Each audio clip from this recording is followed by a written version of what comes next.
All right, friends, why don't we get started? We're going to continue this first section. We're actually going to complete this first section of covenantal math, 1 + 1 = 1, with one final lecture here that we can call the priority of marriage, leaving and cleaving. Okay? So I've just been trying to describe, today we've spent our time describing sort of the framework of a covenant, talking then about what one flesh union means.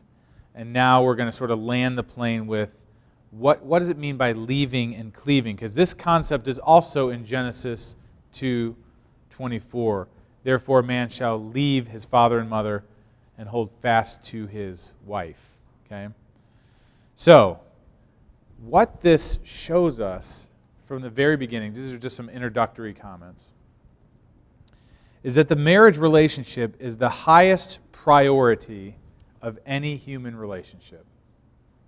It's the highest priority of any human relationship. Scripture is very clear on this. It should be held in honor among all. That's what Hebrews 13 verse 4 says. It should be held in honor among all, since it is a covenantal relationship established by God Himself, like we saw from Matthew 19:6. So there's a universality to the covenant of marriage because of its establishment by God. Its priority is of the highest magnitude. But to understand what it means that it's the highest priority, we got to get this conception of leaving and cleaving down. The most direct, what this means is that the most direct biological and developmental relationship possible, i.e. between a mother and a father, the most direct biological and developmental relationship possible, that's parents to a child, is taken off of the highest priority in lieu of the marriage. Okay? I mean, think about that. Remember, I pointed out earlier that the narrator of Genesis wrote this in despite the fact that chronologically there had not yet been a father or mother. He was saying that marriage precedes in importance and foundation and priority even the relationship between a mother, father, and their child. The spouse leaves that father and mother to hold fast, that is, to identify fully and inextricably with one's spouse as a newly formed family unit.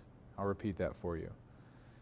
The spouse leaves her father and mother to hold fast, that is, to identify fully and inextricably with the spouse as a newly formed family unit.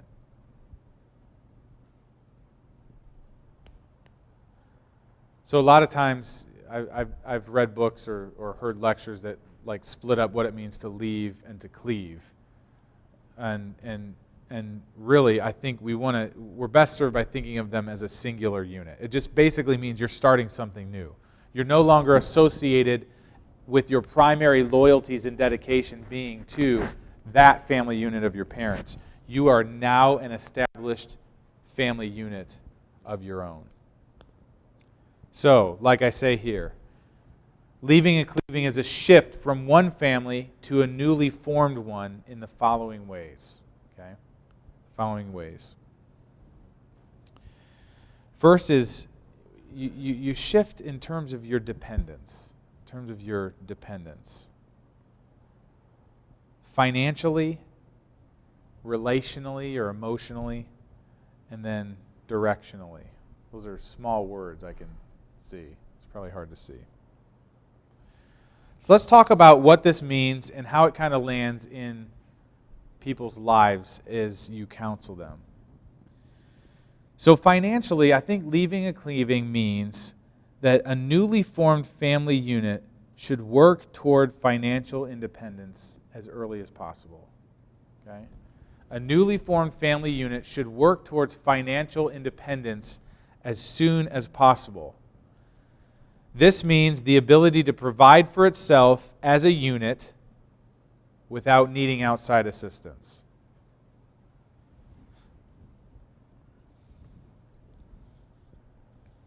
This does not mean outside assistance or parental help is shameful or sinful.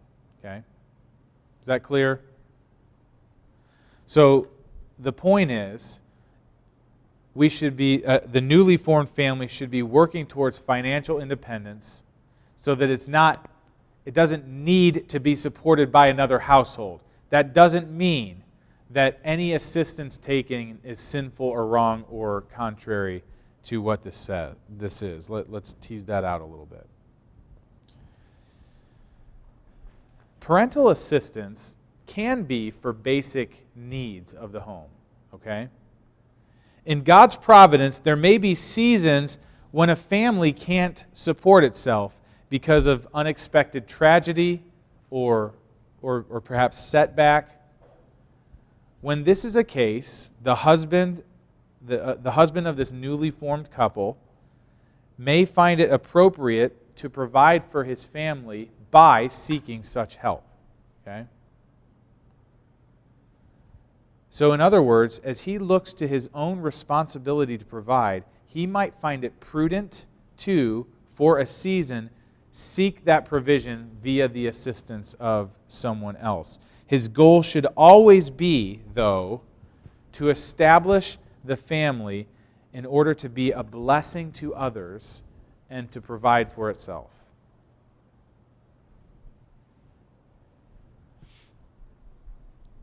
So some of you in here might be actually in a season just like that. As you're preparing for ministry, you're going to school, you're trying to work your way through multiple classes. You may not have very high income earnings right now, and you are receiving assistance from your family. I don't think you're sinning. I don't think that's wrong. Because here's how here's how I think you should conceptualize that theologically, okay? You are putting your family in a place of greater both earning potential and the responsibility and getting the type of training that's going to establish you in a given trajectory or a given career, okay? So this is a season of preparation for you that's going to require outside help and support, because the only alternative for some of you might be to go into debt. And going into debt, again, isn't necessarily wrong if it's reasonable and things like that. I'm just trying to say to you, we want to think carefully with nuance in terms of the seasons of life that you're in. But the goal should always be, whether you're borrowing money or whether you are being given money by parents or other family members, the goal should always be to get to the point where you are earning enough independently to support your own, and I think even be a blessing to others in those ways. Okay? So that can be a wise and right decision. Parental assistance can be for basic needs, as I said. Parental assistance can also be for comforts and conveniences as well, right? So some of you or some of us are in categories where parents often give gifts to children in the form of the non-essentials, right? Gadgets, toys, vacations, maybe a nicer car than they could otherwise afford. This does not contribute to the provision of the home, and it can be acceptable sort of long-term as long as the husband especially, but both spouses, are aware to monitor that even these things can become kind of essentials in our mind, and we can become dependent on parents or others for them. Okay? So since we're talking about leaving and cleaving, I'll just talk exclusively about parents in both categories, both their provision of essentials for living and their provision of kind of non-essential bonuses to life, like the nice stuff. With both of those, the couple just really has to be careful and be aware that where there is money given, where there is support given, there's the potential for direction and authority to be exerted. Okay? To put a mean word on it, manipulation. Okay? And parents, oftentimes, you'll have parents that are they're just overly generous or abundantly generous, and they just want to make sure that the kids are supported. They don't think twice about it. The family can work independently. They respect the husband. They let him make the decisions, and it's just not an issue. That's great when that happens. Oftentimes, that's not the case. Oftentimes, with the support comes, whether explicitly stated or implicitly made clear, an expectation of how they ought to make certain decisions and how they ought to act, where they're allowed to move, where they're allowed to take my daughter, the level of neighborhood they're allowed to live in, things like that. And the couple just has to be honest enough with themselves and with the weakness of their own flesh to know that they can be manipulated even kind of willingly, as long as they're kind of getting that payoff. That is an undermining of this leaving and cleaving principle that we're talking to, and you got to help your couples be aware of that as they come into counseling. If they haven't fully left their parents in terms of the finances is what we're addressing here, there can be consequences in other aspects of the relationship. There's not freedom, in other words, for the husband to lead as he ought to lead. And maybe the wife is more behoven or is more concerned about pleasing the parents because they're the sugar parents than she is her husband. There's just an odd dynamic that's very real that can develop that we have to be aware of. Okay? So again, I'll take your questions at the end of this if you want to unpack any of the financial just aspects of that. Okay, another thing that comes to mind is you're transferring dependence from parents to this new family unit, not just financially, but relationally. Relationally. You could say emotionally here too. Okay? By that I mean a newly formed family unit means that when there is emotional hardship, spouses cling most closely to one another rather than their old family unit. When there are hardships, when there are difficulties, when emotions become raw, when they go through loss, they are clinging most to one another rather than most to the old family unit. Okay? Now that doesn't mean you don't cling to the old family unit. Like, that is a huge blessing, right? External family. It's a huge blessing. But when it's more so than the spouse, there is a problem. There's an undermining of the one flesh relationship. So, for instance, when a husband has a hard day, he could, on the way home from work, call his mother, who knows him backwards and forwards, who knows how to comfort him, who knows what to say, what not to say, who thinks that he is the most amazing person in all the world and would never challenge him and just be a pure, syrupy comfort to him. He could call her and get that comfort that he sort of always had in his life, or he could call his wife, who's probably less impressed with him and who probably is less sort of seasoned in her ability to know the appropriate things to say to comfort him. Just clumsier in the way she would comfort him. And the right thing to do is to call the wife. Because what that does in the relationship is it begins to develop and it begins to form this emotional dependence upon one another. I'm not talking about codependence and like it going haywire. I'm just talking about an appropriate level of back and forth, of dependence on one another that honestly has to develop over years. It has to. I am much better at understanding my wife now than at the beginning. I think everyone in here who's married would have a similar testimony. And that was hard fought. That's hard won. It happens through them It happens through both couples or both spouses in the couple not going to their old categories, their old families, but relying exclusively on one another and being dedicated to the development of that relationship. So similarly, when a wife is fearful or she's vexed, confused about a situation in life, her daddy is probably the one man on earth that when he says a word, it's just like the world is good again. Like maybe she has a type of relationship with her dad where he's just trustworthy, he's wise, he knows exactly what to say, he knows exactly how to solve a problem or situation. When she's like that, she shouldn't call her dad first. She should call her husband first. She should unload on her husband first. And her husband's going to be clumsy, and her husband's going to say stupid things. But again, it's a dedication to the development of that situation, of that relationship. That doesn't mean she should never talk to her dad. She should call him and say, hey, my dad had this piece of advice that we didn't think of. And the husband would be like, yeah, that's a good idea, right? And they grow through that, okay? But my point is,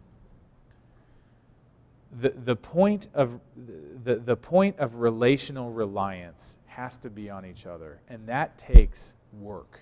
It takes a turning away from the prior things in order to establish the new things. So watch for that in counselees' lives, especially young couples who are coming to you for counseling. Again, I'll take questions on that in just a bit. So the last aspect of dependence that comes to mind, the transfer of dependence from old family unit to new, is directional. This is similar to the point we were making in our last lecture.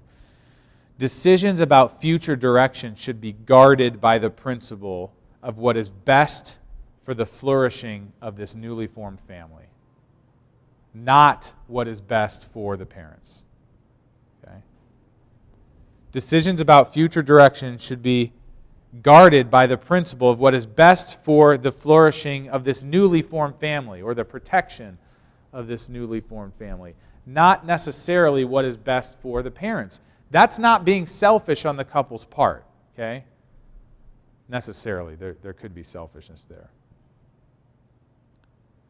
So I'm not saying that a couple stubbornly ignores input from parents. Nor am I saying that a couple should selfishly pursue what makes them happy, right? I don't want to have to deal with my parents.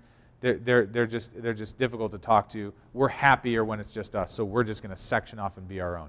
That's not the kind of stuff I'm talking about, okay? The kind of stuff I'm talking about is rather that the concerns and preferences of the parents are not determinative over the direction of this newly formed couple. Did you hear me say that? The concerns and preferences of the parents are not what directs and drives and guides exclusively the direction of this couple. So, I had friends who were part of our small group who were sent out to China to be missionaries. And they went home to their home state for, I think there was a 6-month gap between the end of their seminary time and the time that they went overseas. And in that 6 months, they had their first child, and they were around both sets of parents, particularly her parents. And in that 6 months, it was unbelievable the extent to which the girl's parents manipulated and coerced them to stay. They would guilt trip them.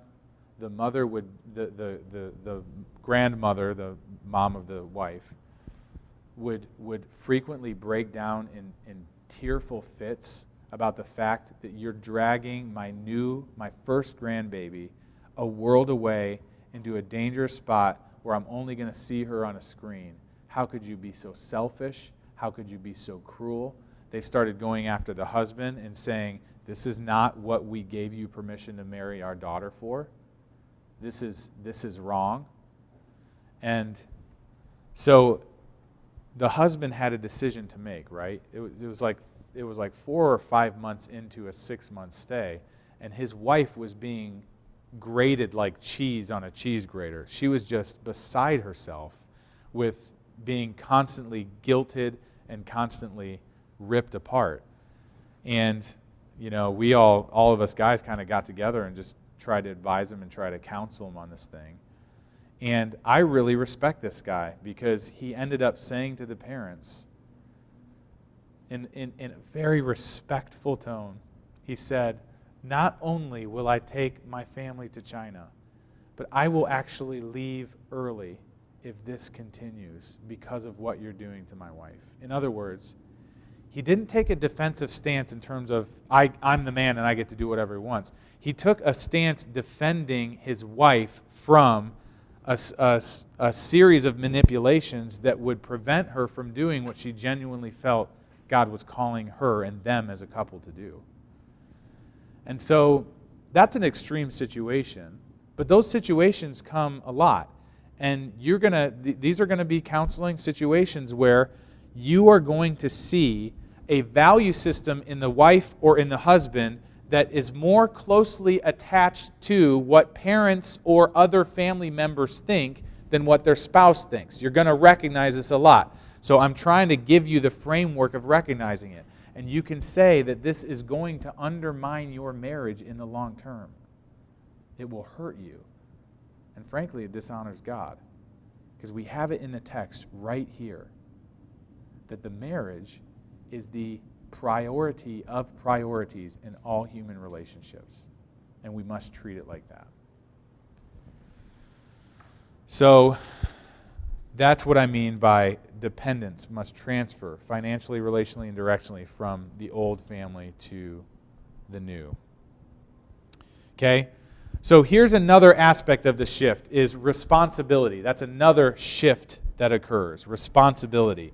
A new family, this is what I'm saying, a new family is responsible to care for its own needs. A new family is responsible to care for its own needs, though obviously there is still association with the old family and even help from the old family.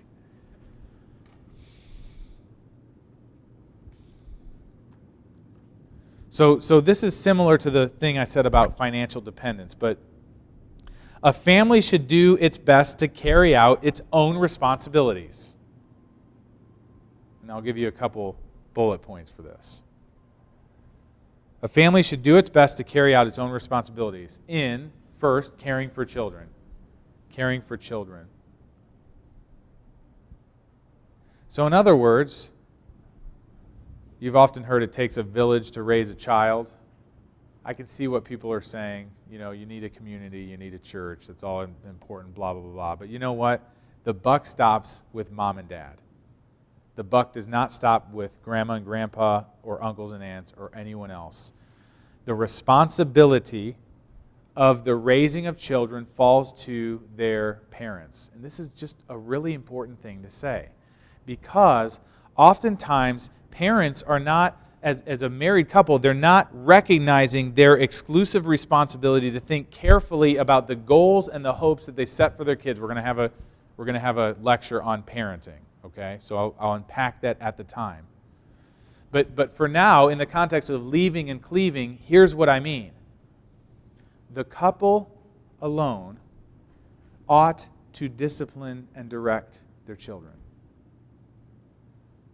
So when you have the opinions of grandparents weighing in on things, those opinions ought to be carefully considered, especially if they come from biblically seasoned and wise people, okay? Because parents see, grandparents, our parents see what our present generation is blind to in terms of our own foibles in parenting. But we also can see what they were blind to in their own parenting, right? It's the difference between cultural perspectives. But so we should be open. We should find it a reasonable thing to listen. But the responsibility of discipline, the buck stops with the parents.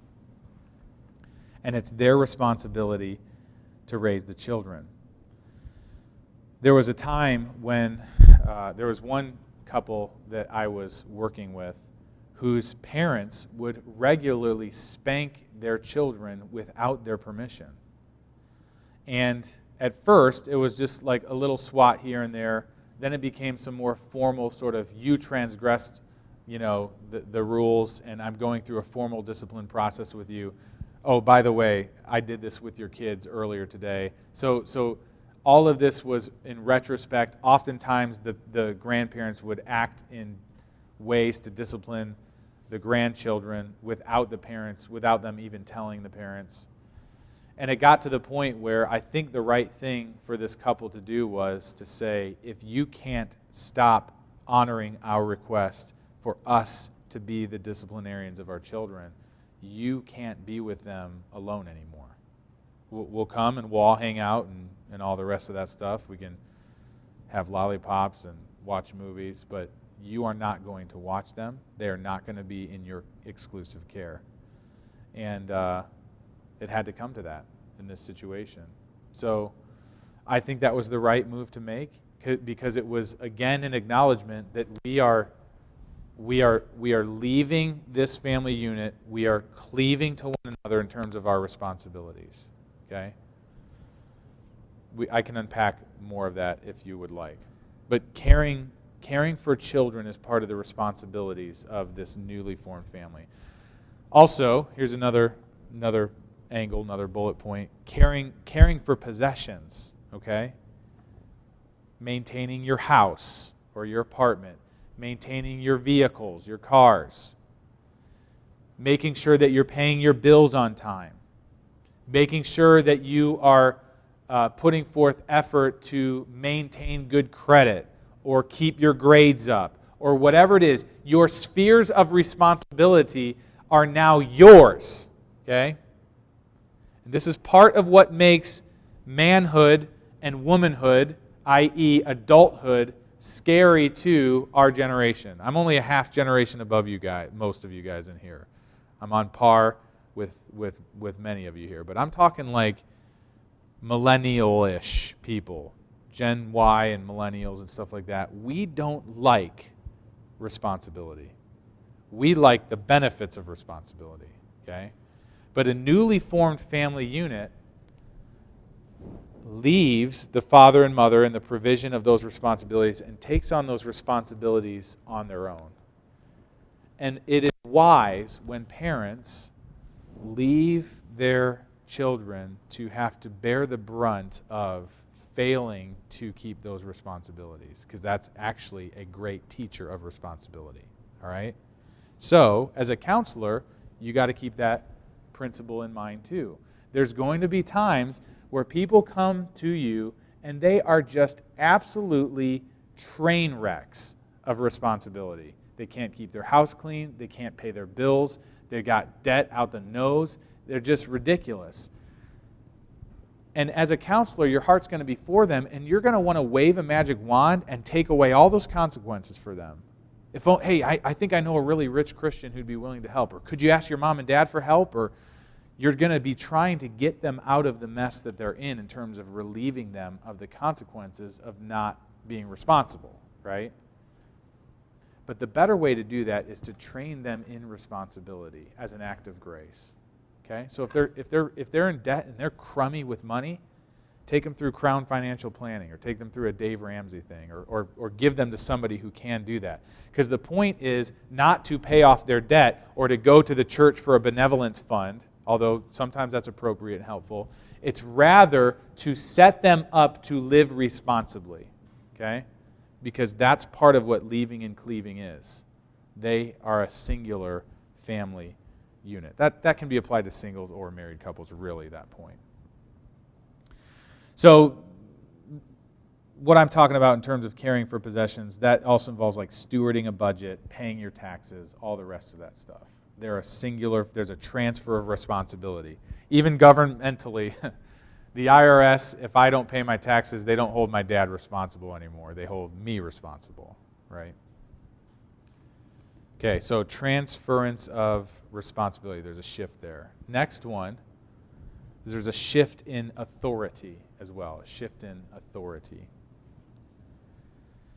So part of the transition from the childhood requirement of obedience in Ephesians 6, okay? Children, obey your parents in the Lord, for this is right, okay?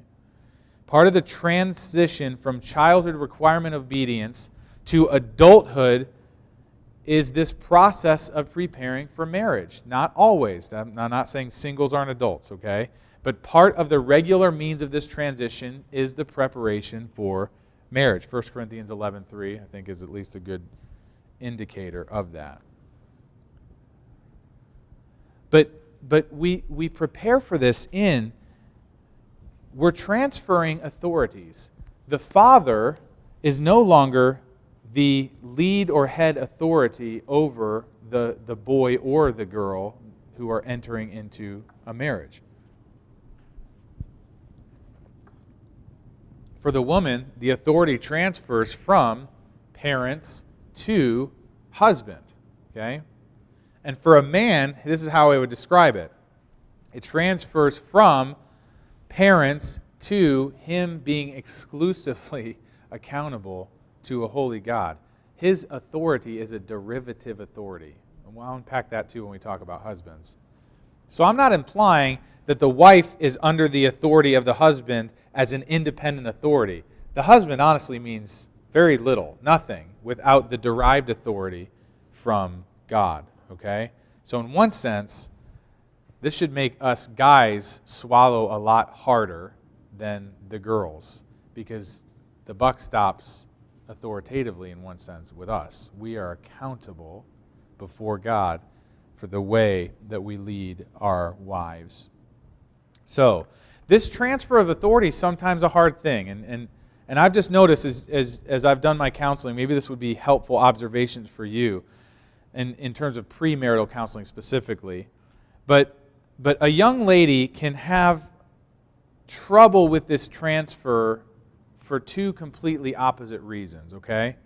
One is a young lady may find it difficult to think about listening to the direction of a man who's not her father because she has such high respect for her father, okay? She loves him. She has a great relationship with him. He's always raised her in honor and in service. He's been a servant leader, so that her bond to him is very tight, and her respect for his opinions is very high. So when she comes into the home of a 22-year-old or a 27-year-old or a 35-year-old man or however old he is, when she comes into the home of her much younger and less mature husband, she is so used to seeing what seems like a flawless wisdom that she has a hard time respecting and kind of falling under the direction of her husband. Okay? In those situations, a wise father, if the father really is wise, he's going to really be careful to not advise his daughter in a way that undermines the new authority of her husband and challenges her husband to take the lead and to learn what it means to stand on his own 2 feet. Okay? And if you're counseling that couple, that young couple, where the wife's having that trouble, you are saying to the wife, your confidence in submitting to the direction and the authority of your husband is not in the capability of your husband ultimately. It's in the wisdom of God in arranging marriage the way he did, and in arranging the natural development and growth of a man in the way that he did. Your husband is less wise and will not make as good decisions as he will, God willing, in 30 years from now, right? And that's okay. You can trust God with that. So you got to teach a young lady to sort of be at peace with that. The opposite problem is a young lady may have a hard time with this transference of authority because she might have had a crummy father and one that was a really terrible leader. And she saw the pain of what it means to be under the thumb of a man who is vicious and cruel. And she doesn't like the idea of authority. She doesn't like the idea of submission at all. So transferring this idea of submission is sort of the opposite problem for her because she doesn't like the idea of submission at all because she sees the pain of the abuse of authority. For this young lady, you counsel her best by just strengthening the concept of biblical authority. Biblical authority, which we'll unpack later. But biblical authority, in a nutshell, is an authority that serves those underneath it. Not an authority that extracts from those underneath it. You see the difference?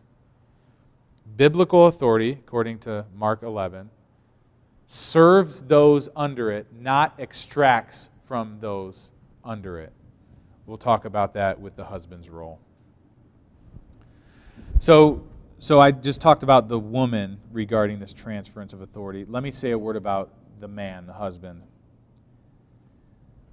Like I said, the husband is under authority as well. He cannot rule his home according to his own preferences, his own passions or desires.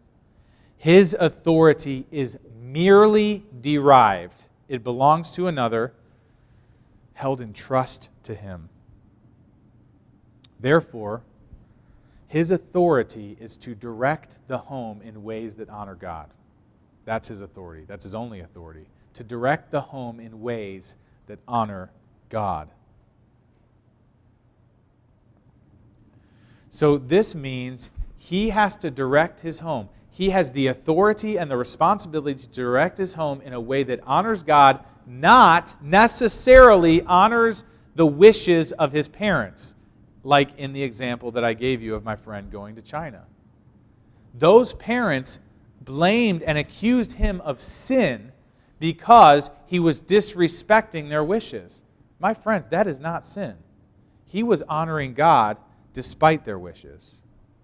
Now, obviously it would have been possible for him to sin along those lines if he was vicious or cruel or dismissive or uncaring. Of course that's sin. But he has the responsibility to exert his authority in ways that honor God and not necessarily honor the preferences of his family or her family. Okay, so the final thing that comes to mind when we talk about a shift from one family to a newly formed one is culturally. There's a new culture that is formed. Can you see that? I don't know if you can see that.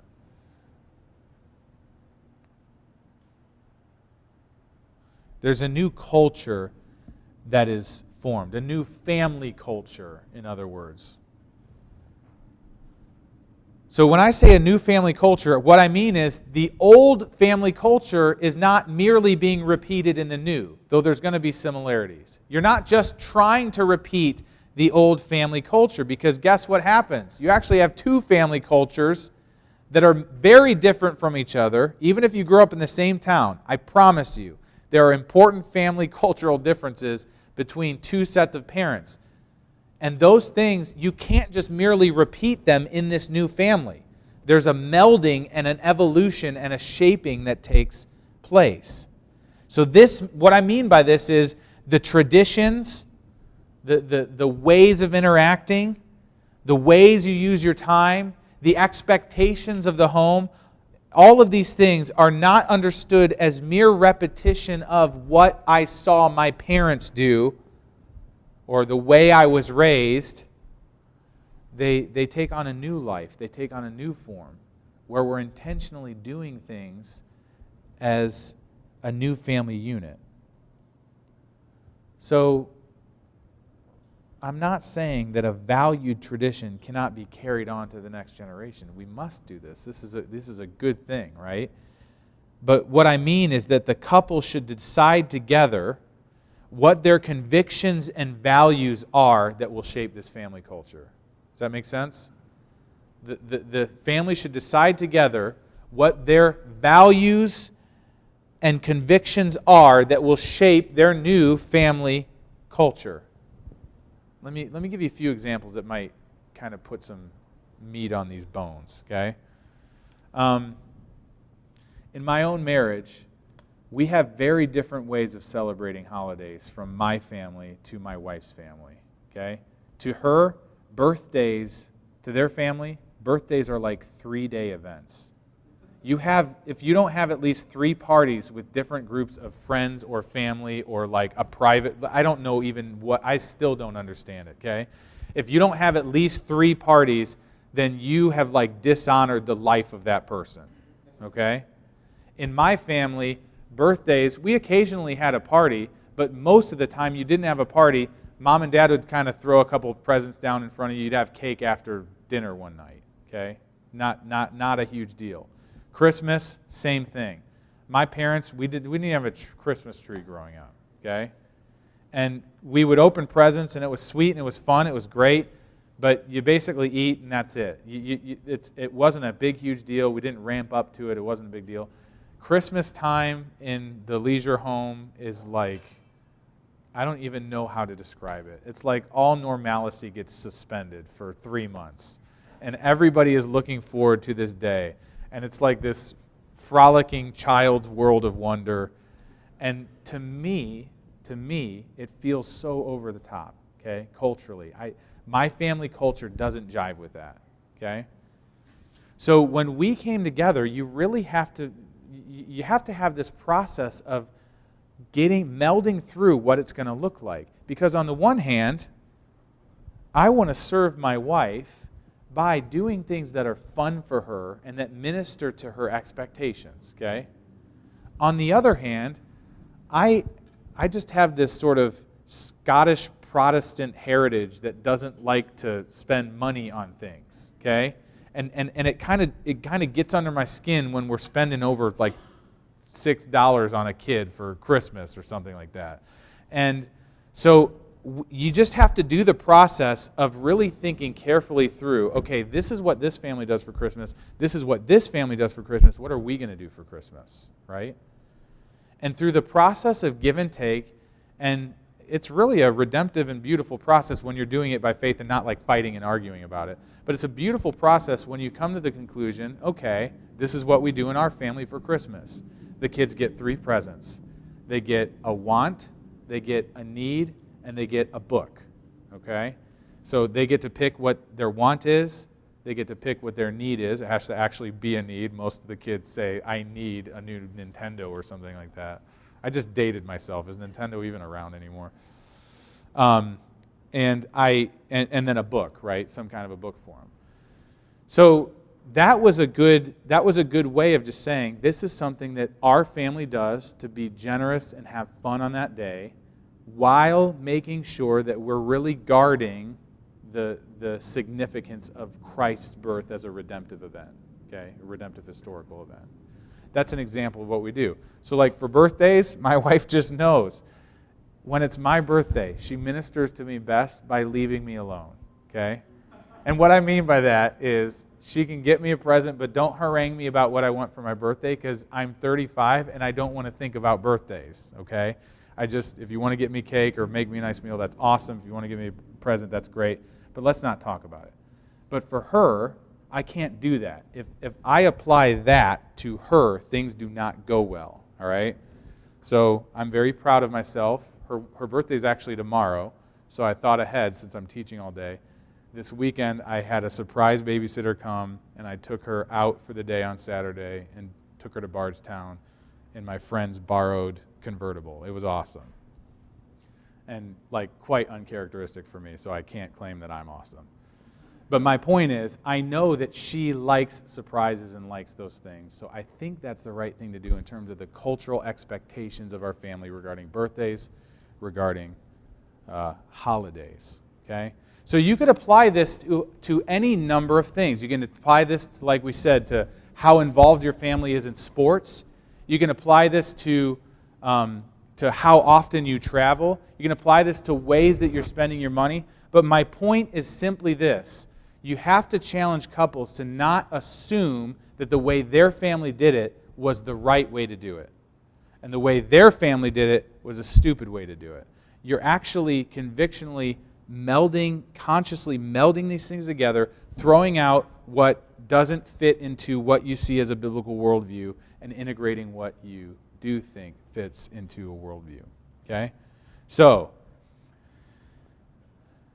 this sort of lecture has basically just been on the priority of marriage, what leaving and cleaving looks like in terms of the various aspects of a person's life. So when a person comes in for counseling, you just kind of have this in the back of your mind. You kind of have, is there some weird meshing of an old responsibility? Do they understand how authority works? Do they have their own family culture? How dependent are they on other family relationships?